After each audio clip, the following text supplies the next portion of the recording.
Fun with failure.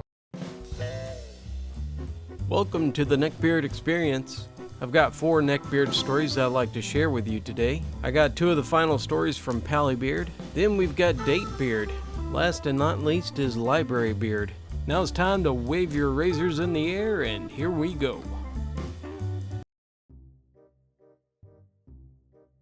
I said before that I had met Palabeard in a writer's club, but I failed to present an adequate narrative of his antics in this wonderful social group. Please keep in mind that it's a writer's club, so most of the people there have a varying degree of social awkwardness anyway. However, most of them understand that there is a line that you should not cross, and they don't cross it. Pallybeard? Of course he does. My first year in the club was my first year at college, and as such, I said very little, and I was just simply listening to the stories that the people had written and were sharing. Pallybeard had this saying about writing epic poetry, which ended up being very dry, repetitive, and far too dense to actually enjoy. But any attempt from anyone who wanted to help him improve his work was met with, "You just don't understand it. As I thought, it's too far above you," or some bullcrap like that. So the end of the freshman year rolls around and we have the elections for club president. I run because, hey, why not? I mean, why shouldn't an introverted, insecure, and overwhelmed person not make a great president? Guess who runs against me? Pallybeard. I talk about how the club is a safe place for writers to share their works, and how I want to help to keep that running. He drones on about what can be summed up as him saying, "I have the best qualifications, because my having my major in education and being able to handle children, and plus I'm a lot older than my opponent. Besides, it'll make a great addition to my resume." Through his entire speech, he's looking down on everyone, and he tries to give me what I imagine he thought was an intimidating stare. In reality, it was simply just borderline creepy, as he attempted to imitate a growl, which required his great blubbery chin to curl, as yellow teeth beamed from his putrid mouth. Needless to say, with only 2 options, many voted to put me through as president, and to risk an inexperienced person in office over an insufferable neckbeard. My win would forever ingrain in Neckbeard's mind as an inferior underclassman who tricked everyone into electing me. So as president, I make a few simple rules. 1. No verbal discussion of politics. 2. Don't be a jerk. Pallybeard constantly tried hard to break both. I managed to double the size of the club, so we had a large number of new people. We went from 12 members to 25, so our meeting room was pretty cramped. Pallybeard would constantly whine about how, "If only the president could get us a bigger room. God, I can't move, and it's way too hot in this tiny room." Eventually I fought with the campus life office and I got a bigger room. Then Pallybeard began hunting for a mate. He found himself lonely and desiring a woman, and obviously the best hunting ground was the club. Pallybeard has very specific requirements though. 1. She must be pro-GMO. 2. She must be pretty. If only he would expect that of himself. 3. She has to be liberal. 4. She absolutely must at least like 75% of the same things he does. Seriously, that's his rule. And 5. She must not drink or party. I assume that you can see why his hunting was normally fruitless. But he managed to find 2 new members who met his criteria. But did he just, I don't know, ask to coffee or a friendly conversation? No, that would be ridiculous. In fact, when I gave him that advice when he asked me about women, he replied, "That would never work. If I tried that, I'd die alone." Haha, I'm engaged now, loser. Admittedly, my fiance asked me out for coffee, but still, I'm not dying alone. So instead of doing the normal thing, he would just stare at them for an uncomfortable amount of time, stand really close to them during snack breaks, and then spam them on Facebook Messenger. He ended up driving away both of the girls, and neither ever returned. Not only did he drive away the new members that I worked so hard to draw in, he also constantly tried to bring up politics. Despite everyone telling him to stop, he would also try to order the new members around, which meant I had to constantly step in and remind him that he wasn't even an officer of the club, and that the club isn't a draconian dictatorship anyways. Pallybeard would often share his stories in club. Many of them used excessive verbiage and had see-through plots. He also had the annoying habit of eating loudly when others read, and using his hideous cackle while reading ahead in the works that people posted. The stories are usually posted on the Facebook page and then read by the author. He would also laugh at bad jokes or things that he found funny, usually his own stories. It's kind of like laughing at your own bad jokes, but far worse. He'd also try to compare his universe to mine. I also write, but I rarely post because I like to make sure mine is nice and tidy. So he would try to argue that such and such race in his space universe is stronger than mine, to which I would just shrug because, it's not freaking real. Not to mention it's basically comparing apples to oranges, since every fictional universe has its own governing rules and styles. Also in club, we have a member who posts TV scripts, and we would read them together as different characters. Pallybeard always wanted to call dibs on characters. Instead of reading the freaking lines as they are, he would just try to keep the vague point and say whatever the heck he wanted, which isn't helpful to the writer at all, since they're trying to see how things flow. He would always try to read in a cringy accent, like British, Australian, or something like that, and they were always horrible. The real gem comes after he invented Lady Charlotte, and he would begin to read stories in her voice, and he would then also talk to the club in her voice. Needless to say, dealing with him was nearly driving me insane. So some of you have probably read my boyfriend's stories of Pallybeard, the notorious mini-moon of my sophomore year of college. Having been with my boyfriend very happily for some time now, I have a story of my own that I thought I would share. Right. Cast of characters. I'm stealing from my boy. So here we go. Me, I'm 20 at the time. Currently I'm 21. Average height and weight, dyed red hair, has no chill and don't give a crap. I tend to curse when I get ticked off. Then SighingDM. That's the love of my life. The DM of the campaign that I am witnessing, cute, tallish, wears glasses, has Anakin Skywalker hair that I lust after.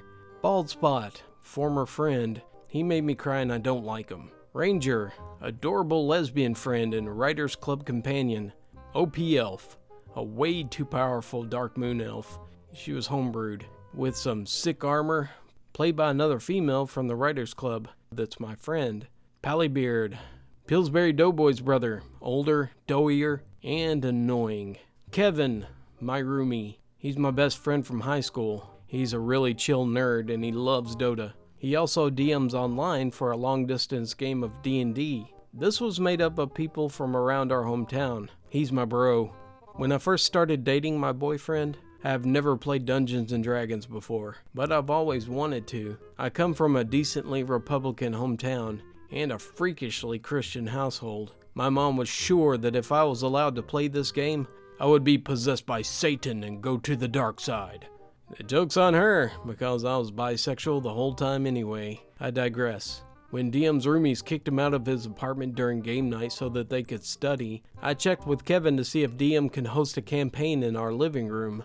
Kevin said sure, because he also loves D&D. I told DM to tell his players. I call them his children. Around 5 p.m. or so, a bunch of people show up at my apartment, and they settle down onto the couch. Now the couch is L-shaped, so Ranger and OP Elf, they take one side, and Bald Spot took the other. They all have their own character sheet and dice set up on the laptop keys, and Bald Spot has his character's handbook. That jerk hated it when people bent the rules, or made an executive decision that was creative in any way. Because of the mass gear uploading, there was no remaining room for Pallybeard on the couch, so he sat in a kitchen chair on the side of the couch, totally blocking Kevin into his room, because his bedroom door was behind Pallybeard. DM took a seat in a kitchen chair over by the wall, so the children couldn't see his DM screen. They were sneaky buggers. I, as the dutiful housewife, decided to make brownies for the children to eat while they played. I love to bake, especially for people I like, so it wasn't really a big deal. I whipped up some boxed brownie mix and I shoved them in the oven. Then I went back to my bedroom. I don't really like to interrupt people or intrude, so I stayed in my room when DM hosted campaigns at my apartment. I eventually joined the campaign, but not until Pallybeard had gone. My apartment complex was brand new to the university this year, and despite the exorbitant price of living there, the walls were super thin. My neighbors loved to play rap music until the early hours of the morning, and I could hear every word. Despite my crappy neighbors, I like to be respectful of others in their space. So when I can hear Pallybeard's dolphin having sex while being mauled by a bear's laughter through my closed bedroom door, the neighbor's music, and my headphones, I was watching Netflix. I was decently ticked. I went out on the pretext of checking the timer on the brownies. Then I kindly asked Palabeard to tone it down, because of the neighbors. He rolled his eyes, and he quieted down. Yeah, that lasted like 20 minutes. For those of you who have never played Dungeons & Dragons, meetups to play can last hours. Our record is 7 hours. Anyways, it has been a couple of hours at this point, and Pallybeard was getting exponentially louder and more irritating. SighingDM, he's a really good storyteller and very animated. So playing with him is a blast, because you feel like you're so into everything you do, except for freaking Palabeard. This is boring. Why do we have to do all this diplomacy crap anyway? I'm gonna punch something. And punching thing was the only thing that he was good at, and I'm using the word good very loosely. I leave to the kitchen to clean up my brownie mess. Pallybeard is very shortly in full tornado warning siren mode. He was being incredibly loud and disrespectful, making jokes and ignoring everyone else's attempt to deal with the situation at hand in game. Even Kevin stepped out and kindly asked Pallybeard to quiet down. He couldn't hear his friends playing online, and Kevin has some sweet headphones that can block out a lot of noise. I was washing up the brownie batter bowl, say that 5 times fast, when Pallybeard unleashes an ungodly shriek of laughter, straight from the pits of aquatic mammal hell. I snapped. I'd asked enough times for him to be quiet, like everyone else was doing so easily. I whipped around and I stared him down and I sternly said, "We have neighbors, you loud moron. Could you quiet down?" He looked aghast, but was happily shocked into silence. The game for the night was nearly over anyway, so DM finished up the role-playing scenario and called the session. Then the children packed up and said goodbye. I'm on the dating scene, and I found this really cool gal. She likes comics, she likes watching Arrow with me, she also likes to dress up as Catwoman, so yay, go me. But this is not without issue. When we first started dating, I had to deal with a coworker of hers, who I will just call Jar Jar, or JJ for short. And this is the 3rd date that we went on, which was supposed to be a double date. But it turns out that JJ's date, she bailed at the last minute. So let's get this started, shall we? I'll call myself Jumper. I'm a pretty decent guy. Not bad looking. I enjoy fine bourbons and Manhattans. I'm in the US Army. Very important, I swear. And overall nerd when it comes to Star Wars, Skyrim, StarCraft, Punisher, Batman, and Xbox One. And my girlfriend, she's Latino Fury, or LF. She's a tiny one-woman army. She will cut you if crossed. She's a lover of DC Comics and Power Rangers. She goes to the same gym as me. Big-time Supernatural fangirl. Not to be. This is Jar Jar. He's Latino Fury's coworker, overweight, basement dweller, brawny, and he lives with his aunt. Let's do this. I haven't had a lot of good experiences with dating, but going to the gym, I met a lot of nice people, one of them being LF. We became friends over that fact, and we both hail from Texas, and we both love comics. One thing led to another, and the next thing you know, we're dating. Well, things get good. Then she asked me if a coworker of hers, JJ, could accompany us on a double date. Of course I say yes, because 1, she's hot, and 2, meeting new people never hurts, and 3, it makes her happy. Boy, we were in for a surprise. So the night comes. Me and LF leave to meet JJ and his date at a local Mexican restaurant. We get there a bit early, and we grab a booth and wait. And wait, and wait some more, followed by more waiting. 2 chip dishes later, JJ arrives by himself. LF gets up and greets him, and he just delivers a grade A bear hug for some time. LF looks really uncomfortable and she ends it. Then she sits down next to me, and we ask him where is his date. "Oh, she canceled at the last minute. And she told me that I have to go out, I guess, and I'm just destined for another." As he looked at my girlfriend. Now, I'm not a jealous type, and I pride myself on that. I think honesty is a key to a healthy relationship. And prior to this, she told me that she would cheat on me with Dean from Supernatural if she got the chance. And I told her I was so wrecked Lindsay Sterling. Anyways, being a nice gal, she still let him stay and have some fun with us. Me? I'm still dealing with trust issues, but I trust this woman, so I'm okay with it. She asked what happened to his date. Then he goes on this speech of bullcrap.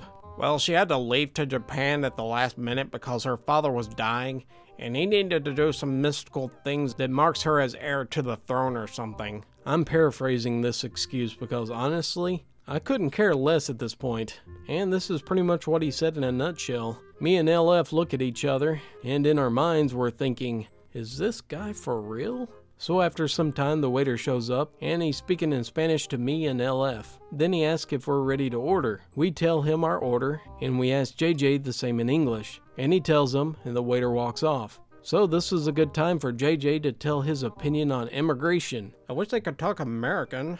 This is America, right? So why can't they figure it out, right, LF? Oh crap. He's talking to the wrong gal in the wrong setting. Me personally, I think the immigration issue has turned into something else, but LF is all for it. LF actually responds with this. I think they can speak whatever they want. This is America, right? God bless this woman. Of course, JJ backtracks and he sputters out some nonsense, and here's where the Neckbeard Nice Guy event starts. So sit down and grab some popcorn, because here it comes. It wasn't long until LF had to use the ladies' room, and she excused herself, leaving me and JJ alone. As soon as she's out of sight, an awkward silence falls on us. He's the first one to open his mouth. So how long have you been killing babies? He asked. About 11, yeah, wait, what? I could not believe this guy asked me this.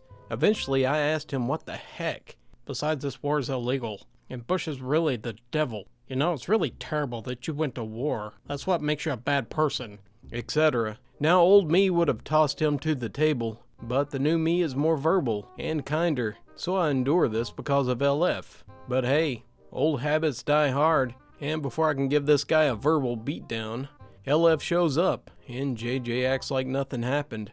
She grabs my hand under the table, and she kisses me on the cheek like normal. But this sets this guy off, and lo and behold, Jay has reached his breaking point. LF, do you know that this guy's a baby killer? LF looks at him awkwardly. What the heck are you talking about, Jay? I thought you were all conservative, support our troops, she replied. Look at him though, he's a murderer. You need someone kinder and smarter for you, just not him. Keep in mind he is saying this really loud in a crowded restaurant. Oh my god, I can't believe you! I am not going through this again with you. I told you I don't want to date you. We have nothing in common, and the first date we went on, we watched My Little Pony and you played Halo for hours. You never gave me a chance. I can't believe you would do this to me. I'm a nice guy who deserves it. Folks, he actually said that. I'm 100% serious. Screw you, JJ. Leave me and Jumper alone and go away. But I already ordered. You can't kick me out of a public place. And like a boss, LF does this. Fine then, we're leaving. Come on, Jumper. And you guys thought that I was going to do something crazy, huh? So we get up and we go to the front, and we tell the crew what happened in Spanish, and they are really cool with it, and they gave us our food to go and we paid. The whole time this was happening, JJ is still in the booth looking pathetic as heck, staring at us in hopes that LF will ditch me and run off with him. And as soon as we leave, LF's phone is blowing up with text and missed calls, mostly about how I mistreat her, and she needs to give guys like him a chance. She ignores it, and we get to my apartment, and have a nice quiet candlelight dinner. The best part? The next morning she wakes up to about 40 text messages, in which she replies, making love, screw off. So a little background. I used to work in a sorting room at a library. Basically my job was to grab books off the shelf, place them on a cart and put them back on their respective shelves. It happened to be with a neckbeard, known as B. Unfortunately for B, he was someone who was not born lucky. In other words, although he was born a man, he was barely 5'4", balding, and had naturally brown hair that he styled into a mullet. He was also wafer thin and very pale. His hygiene was mediocre. and consisted of basic dental hygiene and only the finest Axe body spray. He has an anime backpack, a Minecraft-themed baseball hat, and fingerless gloves that he wore regardless of the weather. Truly a paragon of style and class. Keep in mind that this man was 31 at the time of this story. This was about 2 years ago, and yes, I've seen him since then. And no, he hasn't changed. Anyways, I introduced myself on my first day, and he asked me, "Why do you dress like that?" I was taken aback, since I was dressed in slacks, decent shoes, and a button-up, because I want to look professional. "If that's what you think, that's fine."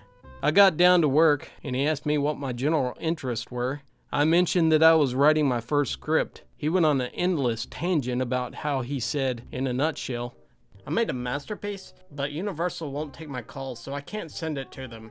I asked him what it was about, and he explained what it was about. He said, "It's about a guy who fell in love with an anime character, and he sought out a way to live in her world."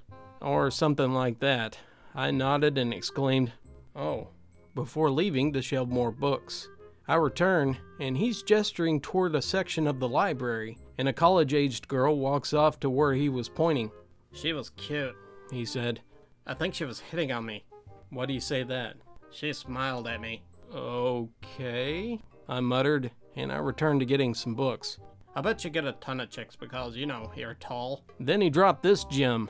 "Too bad you don't have any class or style." I look at him and go, "Excuse me?" "You're probably into sports and drinking, right?" "I don't drink, and I only watch baseball. The only sport I can do is gym." "Yeah? I have a katana collection at home." At this point, he doesn't know that my uncle used to do blacksmith, and actually taught me a bit about Western and Eastern swords, and how they ended up the way they are. He also taught me how to know if they were authentic or not. "Oh, are they authentic?" "Duh." "So your katana has a sakeo or a makugi?" Silence. "Are they carbon steel?" "Of course they are. I know my blades more than you do." "You got played, dude. They should have made it from tamahagane. That's Japanese for round steel." Then there was silence, and I went back to work. Thank you very much for watching. If you like those stories, please give it a thumbs up. I want to give a special thanks to G.I. Joey for the story about Datebeard, or Jar Jar. The next thing I'm going to do is get a compilation of all the Pallybeard stories. I might edit the first one to make sure the voices are all the same. Yes, that's what I'm going to do. I want to make it consistent. Till next time, may your Mountain Dew never go flat, and your Cheetos never stale.